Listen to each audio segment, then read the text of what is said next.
People are not broken, they adapted to survive. Welcome to the Way Out of Childhood Trauma with Barb Wartzel-Smith. Welcome to a new episode of the Way Out of Childhood Trauma. Here with me is the Tracey Cumming, transformational coach and therapist. And I invite her because she's really great in what she's doing, helping people working through anxiety, feeling overwhelmed, or having the burnout. Now, she has amazing background in management and real estate and property management. So she really understands how people are stressed with the management roles, but also how life can change in any minute and we can get overwhelmed. So welcome, Tracey. Happy to hear you. Oh, thank you very much, Bob. Thank you for inviting me on this.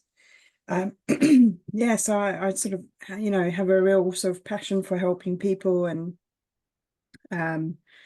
just really love doing what I do. And I just really sort of enjoy seeing people have those aha moments and yeah, it's been a real sort of journey for me on my own sort of journey, going from being in real estate to where I am now. Yeah, I experienced burnout for sure, but and I didn't even know that I had anxiety, high functioning anxiety as well. Like I always sort of felt like a fraud at work. So it's really great to be doing the work I'm doing, because I actually understand now a lot of my sort of characteristics in corporate. So yeah, it's really interesting, is it, how many people manage to somehow just like survive and or pretend in the work environment until it's just too much and they just burn out, is it? It's just like it's cannot manage anymore. So what brought you to become therapist? What was your story? If you want to share with our listeners. yeah, of course. So I was in property working as a director, as a shareholder, and looking after 50 people, managing 12 branches. Yeah, really sort of burnout, typical example of burnout. I'd been trying to conceive a child for, I don't know, about 5 years, 6 years, and it wasn't happening. Very lucky I managed to conceive and I had a baby. And at the age of 42, I moved down to the countryside. And yeah, whilst I was on maternity, my company got bought over, got made redundant. And I was, sitting with a little baby, and sort of my identity had taken a massive knock. It had taken a sort of I didn't know who I was really, because everything I knew living in London and so forth was all kind of really stopped. And I was the sort of, carer for my daughter. So I seeked some counseling myself, actually, just to kind of understand why I felt like I was stuck in this sort of rut that I couldn't really, to figure out who I was really. And I decided at that point that then I wanted to help other people navigate the complexities of the mind, like why we feel the way that we do, and also help people see, gain clarity and clear sort of what's going on, I suppose. So I studied to become a life coach to start off with, but I'd also had a background in psychology. I did a couple of courses I started a degree in psychology, but I didn't finish it. So I've always been interested in the brain, and then RTT came along, and I kind of jumped on that very quickly, because understanding how the mind works and working with those sort of issues helped make me a better coach, as well as made me a better therapist. So yeah. So that's really interesting. So I see very often when I'm working with the clients, this desire to be successful, and they just keep going, hiding from their colleagues, from their family often, like how they really feel, and kind of going on that high function and anxiety, but they inside are so stressed out. So what what do you think that it's like? What are you seeing when in your work? What is that main reason, or are there some common patterns you're seeing why people even like getting to it, why they staying in that anxiety and don't actually seeking the help quite often until it's not unbearable? I think this is very interesting question, because I think a lot of people are still wrapped up in the stigma that asking for help is a weakness. Mhm. Especially if you're in a corporate environment and you're in management, like if you need help with understanding why, your own mental health, it makes you look weaker, and you kind of feel, and this is high anxiety, high functioning anxiety kicking in anyway with me, is like people will be thinking, well, why does she, she's in management, why would she need mental help? And I think Yeah. that's the stigma around still today, really, about mental health, Mm. and why people don't tend to reach out sooner. And I find particularly men are the worst, because it's still that cultural, men don't cry, boys don't cry, they don't Mm. ask for help, and they don't talk to their friends either, some of them. So, and in women, but I think women are more inclined to talk about how they feel. Um, Mhm. Yeah. but yeah, I think that it's the stigma around, particularly when you're in management positions, that, looking for help is a sign of weakness. Yeah, and that big paradox, is it? Because if somebody have physical issues, they would go to doctor, they will maybe pay even private care to get it quick and be quickly better so they can be productive. Or if they will have physical weakness, maybe they will hit the gym or go running or something, like build up that physical strength. And yet, it seems like mental strength, it's expected that everybody has it, like it was, nothing happened to you ever. And you just keep going, and that's so I see very often that it's going very back, sometimes to university, sometimes to teenage years, or sometimes to the childhood. So what what is your experience? What people um often struggle with, like why they actually go to that high anxiety? What is that reason behind that? Why they are not coping with that stress levels? I think it's the what I would call imposter syndrome of, a childhood trauma of being told that you're not good enough. That whatever you've tried, that's rubbish. I know for myself, for example, I was told, that I was not good enough, or I was Mm. made to feel I was never good enough. So when you're in a work environment, you can, I always found that I could sort of blag my way into something. Mhm. But inside I was dying, and I felt like a sort of swan, kind of paddling like crazy, thinking I don't deserve this job. Um, I'm way out of my depth. Those are the kind of typical things that you would say to yourself. Mhm. Um, but yeah, I definitely feel it's stemmed from childhood, where you were made to feel not good enough, or criticized, highly criticized as a Mhm. child. I think are people, and it's bizarre here, taking my daughter to swimming, for example.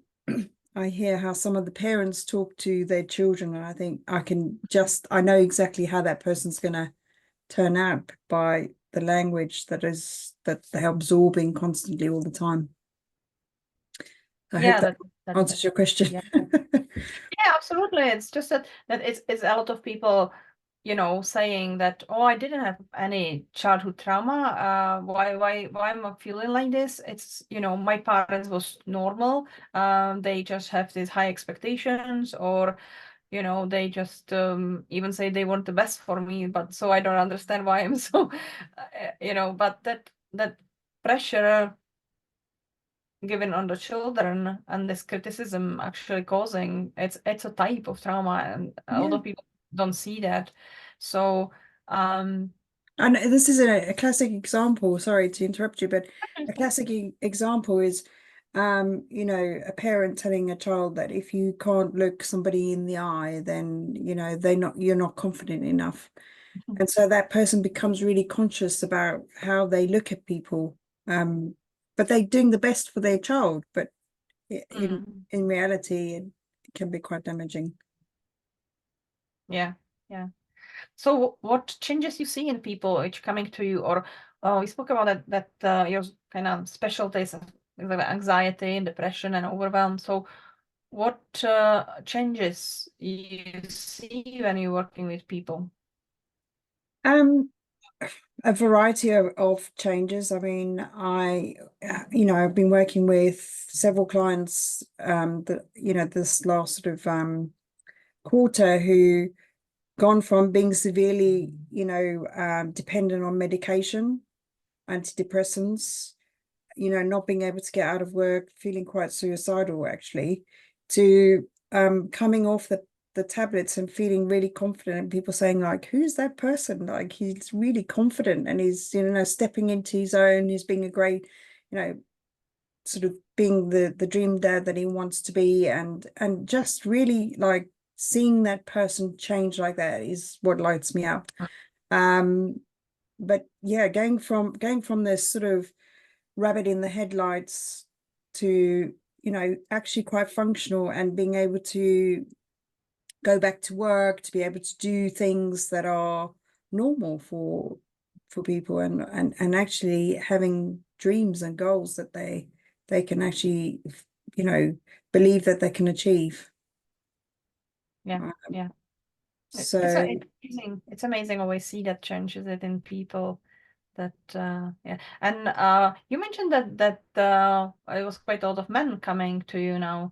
So what do you think that it's changing in that point of view, or what is their motivation to overcome that stigma of um not asking for help and actually go for therapy?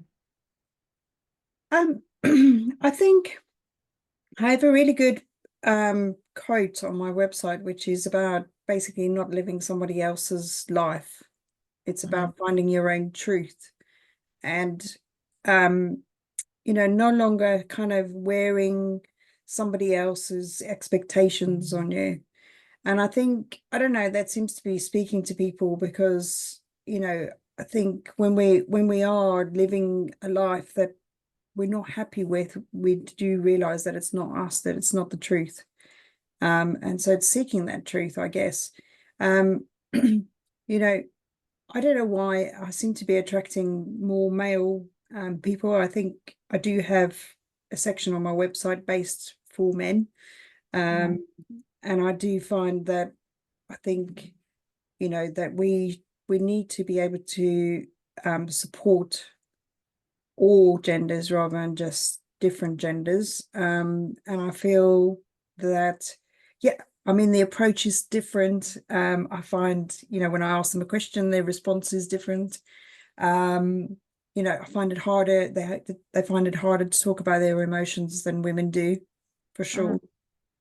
Um, but yeah, I definitely think it's great. I mean, it's so tragic. The highest percentage of the biggest killer in the UK or in the world is suicide, and that's because men don't feel that they're able to actually speak up or speak out about what's happened to them in the past, you know. Um, so yeah, if I can facilitate that, then I'm open to do that because the more people I can help, the better. I actually get Yeah. goosebumps saying that.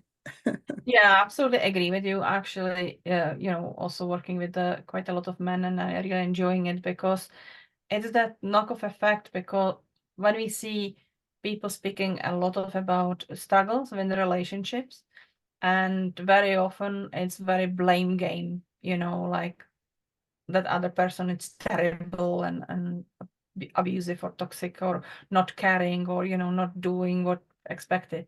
But I see that very often behind that behavior, it's actually that person really struggling with what happened to them as children or teenagers, or how they feel about themselves, their insecurity, their own hurt, and they just don't know what to do with that. Some going for workaholism, some going for alcohol, some, going for controlling behavior, and some just shut off and just don't care about anybody else because they don't have capacity to do that in that moment. Is it so I think that it's really great, that men reach out and get help, because that's have effect on their children, on their partners, and on productivity in the country. Is it because it's changing completely also how how they function in the work environment. Yeah. So what is that, what you offering, like what people can expecting when they would contact you, how it's going on, what is the, how you would describe to people who understand that will happen to them if they want to get better. That made me laugh. I think the number one is confidentiality. And Mhm. I think that is a huge, and and anonymous basically is a lot of, I think, particularly with men, is a concern. But yeah, confidentiality, and also I like to provide a very safe space for a person to explore. I find people tell you their deepest, darkest fears, feelings, stuff comes out, and being able to facilitate that and being open and warm to that, to that sort of space, but then also helping them to look at things from a different perspective, like getting that aha moment that they've never thought of. I love it when people say that's a really good question, because it's really helping them think and go really into themselves. So yeah, I like to hold people's hands through the process. I tend to offer more sessions than just one, for example, because I like to make sure that the client is what they're experiencing, they're able to deal with, and then deal with the after stuff, like the sort of care and the sort of what do I do with it, and kind of really sort of processing that side of it, and focusing on the future rather than the past, if that makes sense. No, absolutely, absolutely. Yeah, I agree with you, because when we do get to that present moment and we stop looking at that past, we kind of need with somebody to, like, sounding board about learning of that new way, different way how to cope with we didn't learn when we were smaller for any reasons. For example, we told that we are useless and cannot do anything right. So now we have to learn to believe and do things the way how we want them. Is it so? It's really important part. And so, if so, who are those who should contact you? Like, what how people will find, okay, this is me. I should pick up the phone, or I should click on the website. Who is this you work with? Um, if you're feeling stuck in a rut, if you're feeling stressed or anxious or overwhelmed, if you're feeling, you don't know what your purpose is, um, you know, if you're in that hole and you can't find your way out, call me, text me, I'm there. I love helping people. I have people who also have physical symptoms as well, shortness of breath, and it's interesting how it's all related. But I normally have a discovery call, so I listen to the person to see if I can help them, and I won't just take people and say, yes, absolutely, let's take you on board. I really am a firm believer that if I can really help the person, then I'll say that I will. So yeah, anybody who's male, female, you know, Mhm. I'm You mentioned willing to the help. physical symptoms, or like people have that. What are the most common physical symptoms you see in people related to the anxiety or depression? What people can maybe you know, maybe they more focus on their physical body than on their mind. They cannot recognize it as real as anxiety. So what are these most common things you're seeing in your clients? I mean, physical symptoms can be anything really from, you know, the unmotivation of not being able to get out, but normally like if you're feeling shaky, if you're feeling sweaty, if you're, lacking, you can't breathe, for example, feels like somebody's sitting on your chest, or, not just oxygen, but other symptoms like sleep, lack of sleep is a classic symptom of anxiety. When you can't get to sleep and then you wake up and you're really tired, and then obviously the day spirals from there, and actually your anxiety compounds because you're not being able to get the sleep. So yeah, sleep is a very common symptom that I actually work with. But things like being lethargic, not being able to get out of bed,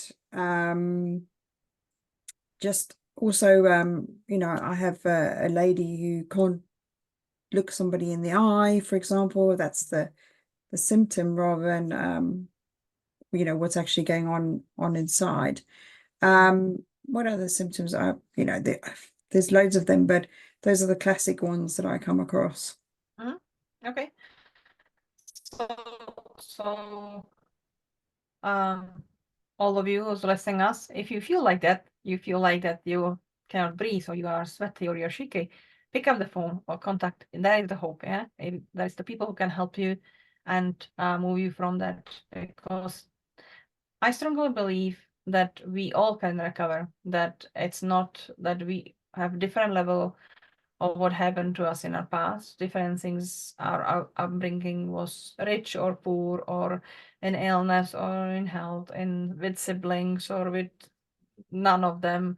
It's many people have so different stories, but when we start seeing that our life is not happy, purposeful, and enjoyable, and something needs to change. We all deserve it to be happy and living life in full with it. So, Tracey, how is the best way to contact you? If where they can find you, or what is the best way if they say, okay, that's me, I should probably pick up that phone?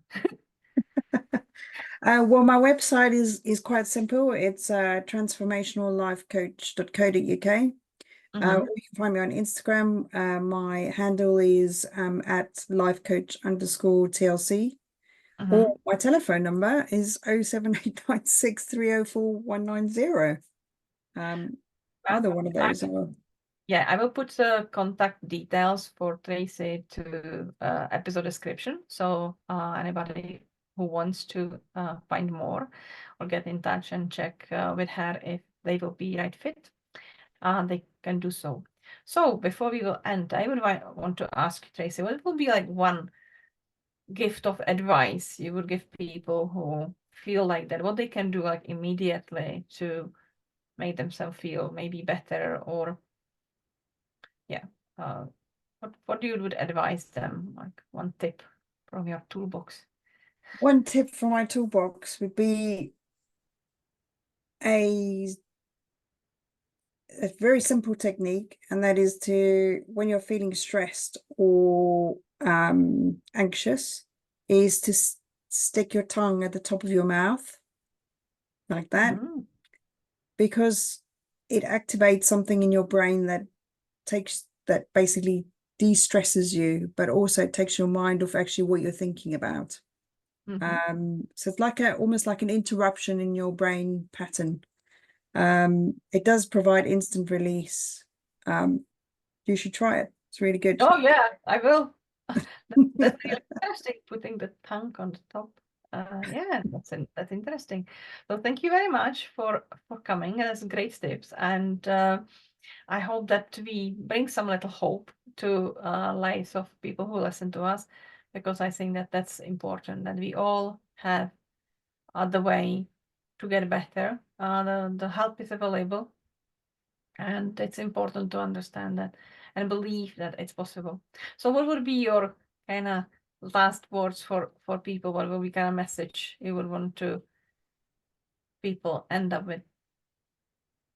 You're not alone, basically. You're not alone, and there are people who can help you. And it's not just that, you're not alone. You know, pick up the phone or don't be afraid. Just take care of yourself. Put yourself as number one. That's where happiness starts from, is number one, and that's you. Thank you. That's fantastic. Yeah, absolutely. So thank you everybody for listening to us. If you have any questions, get in touch. Like or follow for our next episodes. And thank you very much, Tracey, for coming on podcast. It was lovely, and I think that people learned something new about how to can get from anxiety and burnout. Thank you, Bob. It's always lovely talking to you. Thank you. Thank you for listening to Way Out of Childhood Trauma. If today's episode resonated with you, visit your steps to explore resources, training, and support designed to help you understand trauma, reconnect with your inner strengths, and rewrite your story.